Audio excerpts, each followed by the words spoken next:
बिया विवाद पर विवाद करैले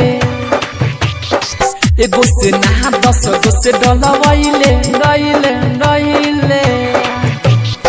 बिया विवाद पर विवाद करैले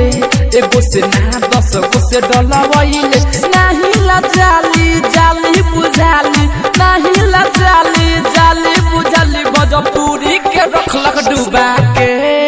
ये स्टूडियो बोला के लेनी तनिया झाके ये स्टूडियो बोला के लेनी तनिया झाके बिया विवाद पर विवाद ही करैले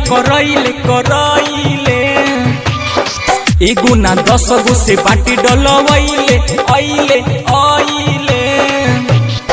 बिया विवाद पर विवाद ही करैले एगो ना 10 गो से बाटी डलवैले नाही लजाली जाली बुझाली नाही लजाली जाली बुझाली भोजपुरी के रखी डुबा के हे स्टूडियो बोला के लेनी तनिया झाके हे स्टूडियो बोला के लेनी तनिया झाके हे स्टूडियो बोला के लेनी तनिया झाके ये स्टूडियो बोला के लेनी तनिया झाके लेनी तनिया झाके स्टूडियो बोला के लेनी तनिया झाके गावेले फुअर गाना कहे कौन टोकी राइटर गवैया से करे ठोका ठोकी गावेले फुअर गाना कहे कौन टोकी राइटर गवैया से करे ठोका ठोकी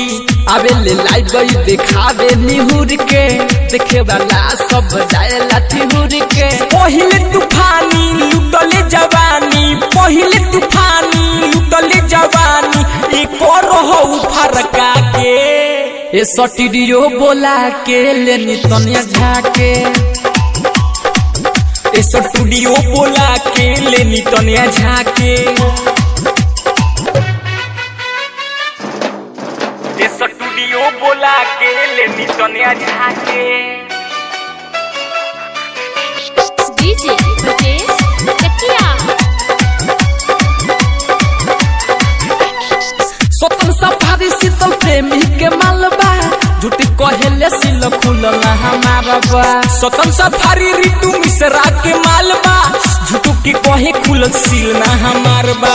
लड़की के जात पर बिया छिहत्तरी जवन चाहेला ये कहले वेला पकड़ी आगे बढ़ेला ऊपर चढ़ेला आगे बढ़ेला ऊपर चढ़ेला देवी इंटरव्यू बोला के